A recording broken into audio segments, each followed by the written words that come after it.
Hey guys, my name is Joshua Schaefer, soon to be author of a new book that I am hopefully releasing soon. The name of the book is going to be Astral Projection and the Truths Beyond Our World. For about 2 years now, I've been astral projecting and basically finding out that there is another side to our world and beyond. So far, the book is only halfway done. There's going to be 5 chapters about astral projection, indigo children, star children. For some of you might be interested in this, the Akashic Library, or the Hall of Records. About meditating, your spirit guides, angels, entities, basically anything above a black line. So, I have half the book already ready, and if anybody wants to have a pre-release of the copy that I'm going to be publishing, just leave a message or message me, and I'll see what we can arrange. The pre-release of the book, I think it's going to be $15, that's it, and you're going to have it before anybody else.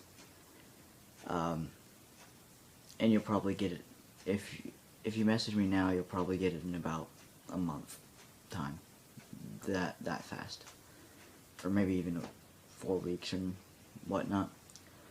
But I wanted to read the first chapter out of my book, or the first section, just to you guys, to let you guys have a feel of what I'm going to be talking about here. I'm 16. I'm probably I've probably had more experiences in this than quite a few people around my area. If any of you know how to astral project, you know how hard it is to talk about it with your family that doesn't know how to do it and doesn't understand quite really. You don't know how to explain it to them. That's exactly how I feel. My family, I'm the only child. I'm the stepchild. Like, no, I'm not related to anybody in my family, so I have nothing in common with them. I know my mother was able to astral project. She's that one that actually told me that it was okay to be able to do this. And when she died, I was stuck with my stepfather. But anyways, now that you know how I got into astral projection and how I've been doing it for 2 years, I'm gonna talk about it a little bit. I have my book right here, written out and typed out a little bit. I'm gonna read from it just as an insight to what's coming. The first section, or the intro to the book, is, to some of you, the idea of astral travel, or astral projection, or OBE, or out-of-body experience for people who don't know what OBE is, may seem completely insane. It did to me once too, but I decided to try it anyway and had amazing results. My mother, who is once living, has passed away, which I do sometimes hear her voice still. Passed on in a previous life, we have all came back, and our souls don't come back for money, power, or anything like that. That's when we reincarnate. We don't come back for that, for riches or anything. We don't have this foolish purpose that we have in the physical plane. Our soul decides to reincarnate, or our higher selves decides to reincarnate because we want the experience, either to, it could even be to be poor, to experience something. Alright, next page. Astral projection has been practiced throughout history, and there have been thousands of documented scientific experiments confirming that astral travel is real. People seek therapy because they wake up paralyzed and rigid. Sleep paralysis, a close component of astral travel. They wake up and see strange beings around them, or entities found in the astral plane. They find themselves floating or vibrating violently, or engulfed in a bright light, or sensations felt as the astral body leaves the physical body, or a soul leaves the physical body. Some people have even gone so far to say that their astral projection experiences are alien encounters, which some of us know is not true. People sometimes get pulled out of their bodies and say that their physical body was pulled up into the heavens. And they say that it was by aliens when they were being probed. But I think as an astral projector, I think we all know that entities sometimes, bad ones, can pull you out of your body at times. And then it just goes from there, and you gotta be able to raise your vibrational state to a higher vibration so they're not there. And next page. And there are those who resent astral travel and refuse to believe it's possible at all, perhaps for one of the more or following reasons. 1. They believe that astral experiences are actually dreams, but that is wrong. Astral travel is fully conscious experience, as thousands of people have confirmed it worldwide. On YouTube, there's a scientific experiment.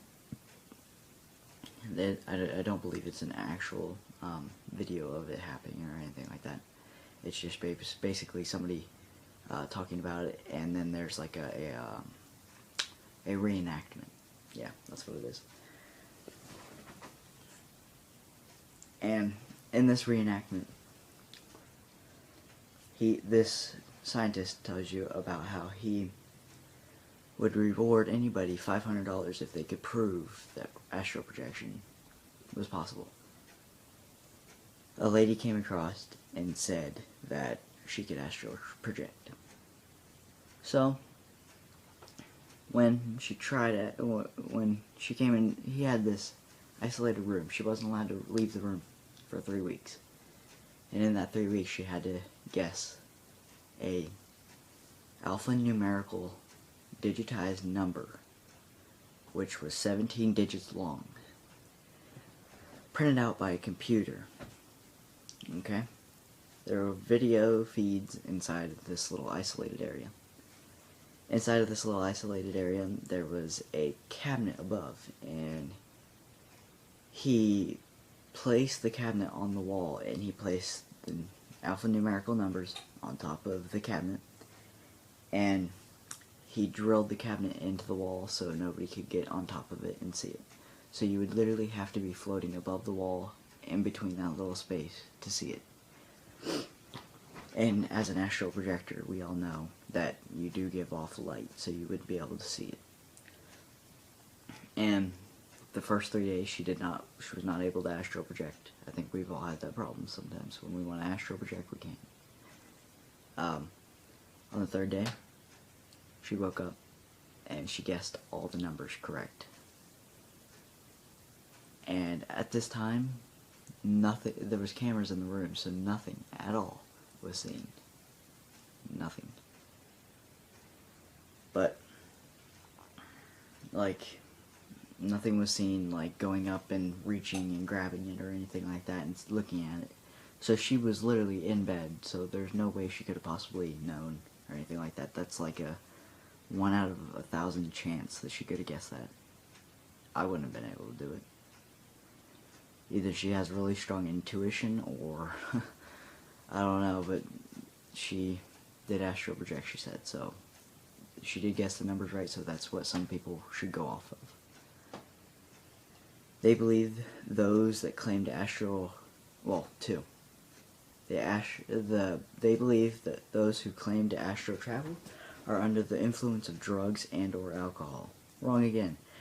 Drugs or alcohol actually hinder astral travel. Furthermost, people who astral travel begin astral traveling at a very young age 6 to 12, which I astral projected in that field of area. I was 1 year off. I was 13 when I started.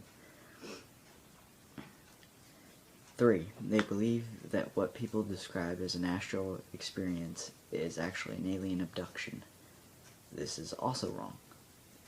Although waking paralyzed, seeing strange entities, and being engulfed in a blinding white light may be likened to an alien abduction and being probed and experimented on, is not likely. Such symptoms are components of...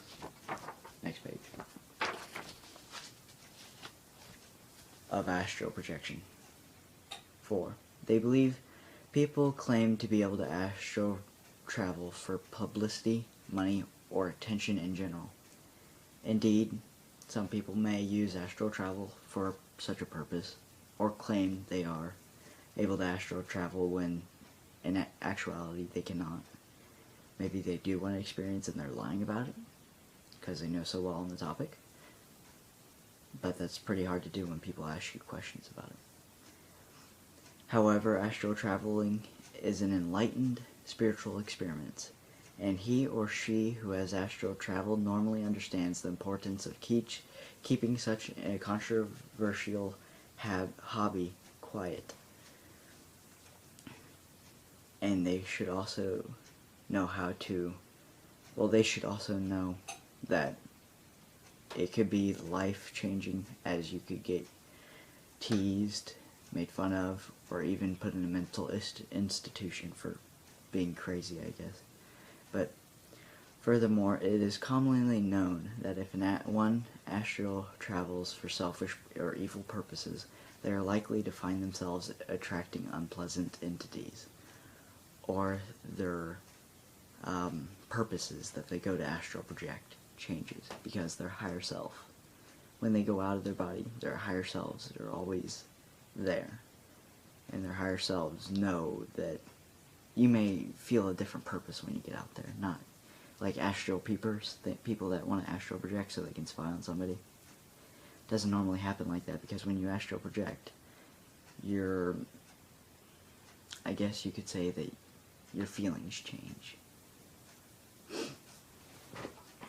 Okay, so 5. They believe astral travel is evil and a sin to God.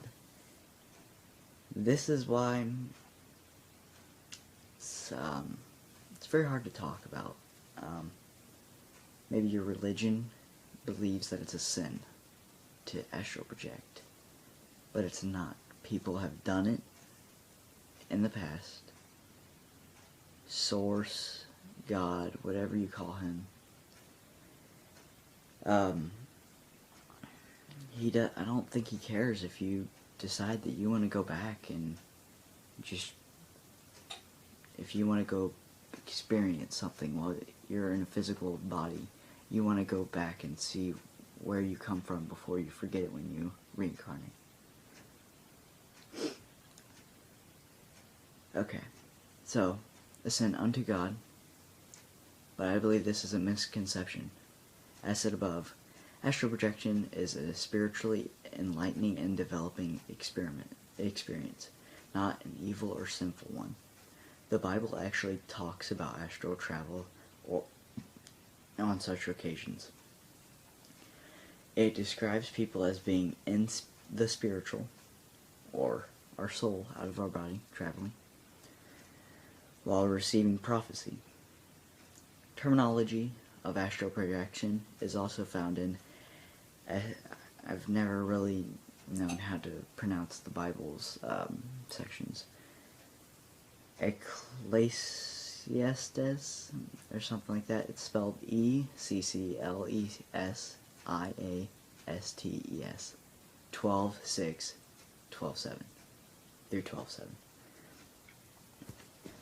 In quotes, they said, "Remember your Creator, God, Source, before the silver cord is severed," which your silver cord is the thing that people sometimes see attached to the back of their head when they astral project, or sometimes on their back. Sometimes it won't even bear that at all. It just depends on the day of the week, I guess. I don't know. I've seen it like 3 times, but then other than that, it's been just, it wasn't there. But it doesn't mean that it's not there. Right. before the silver cord is severed, or the golden bow is broken, which is also linked to when we come out of the womb, our umbilical cord, hence our bowels, before the pitcher is shattered at the spring, or the wheel broken at the well, and the dust returns to the ground it came from, and the spirit returns to God who gave it. Okay, so then, next page. The passage is talking about what happens when we die. The silver cord this passage talks about exists when one astral projects. It links the physical body to the astral one. Don't worry, it can't be severed if we die in the physical world. It can only be severed if we die in the physical world. The golden bow refers to the crown chakra, or when we come out of the womb, which I've already talked about. The main energy center of the body used to project. Biblical scholars attribute these lines to astral projection or the astral body in general. That's why it's easier. I forgot where I put that page. Oh. Anyways. These are some of the more common reasons people present or refuse to believe astral travel is possible. Hopefully I've cleared up some of the myths associated with this phenomenon. Here's a technique for all of you if you ever want to astral project, because you haven't.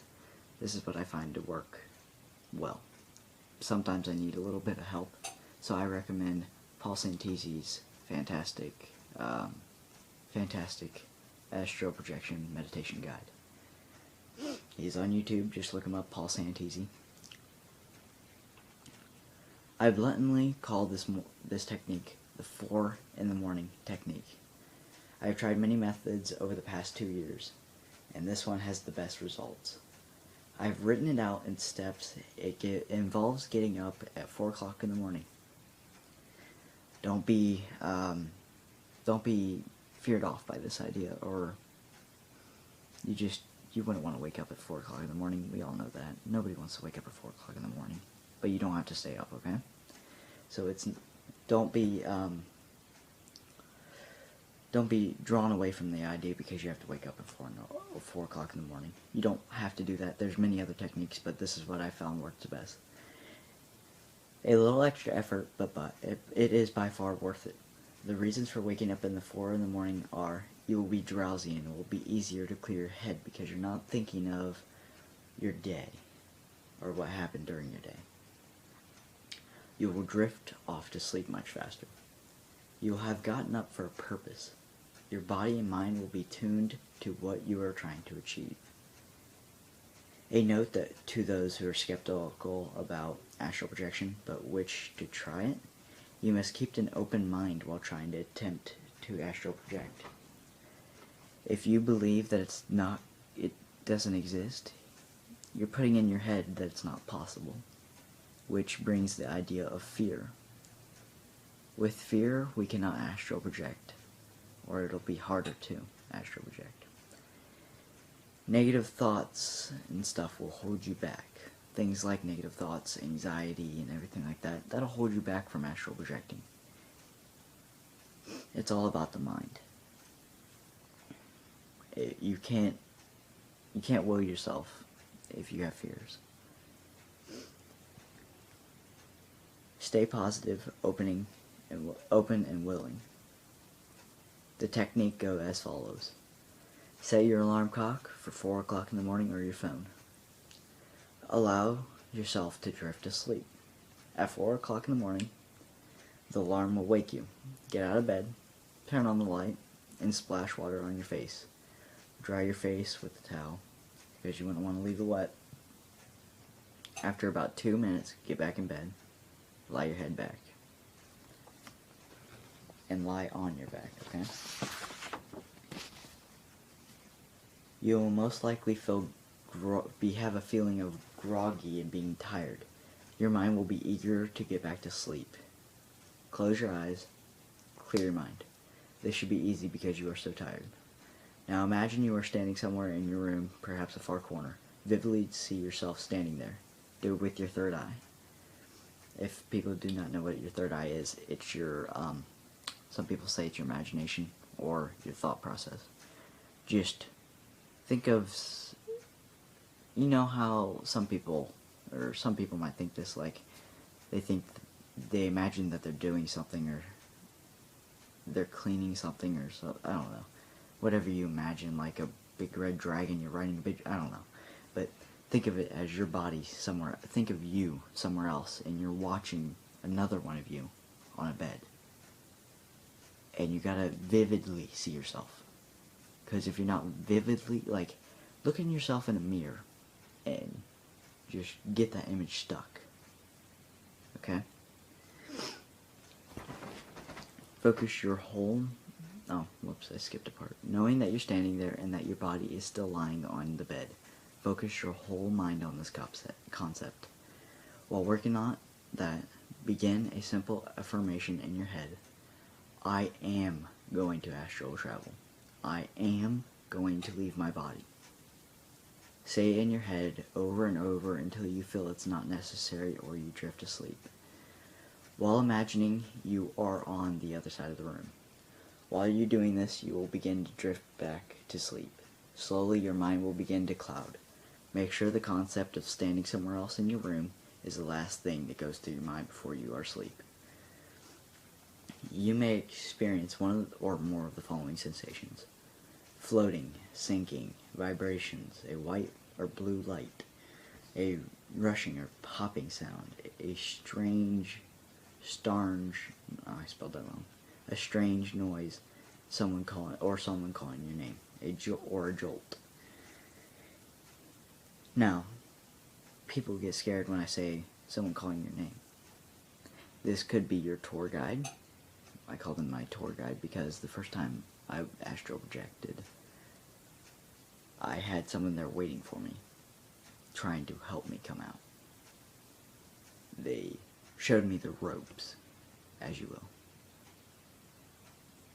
But I will continue with this segment in the next video. I will finish off the first chapter of my book. But until then, like I said, leave a comment or message me if you have any questions. I will answer them at the end of the next video. And it can be on anything: indigo children, star children, anything from A to Z. I will promise you I will answer you back no matter what.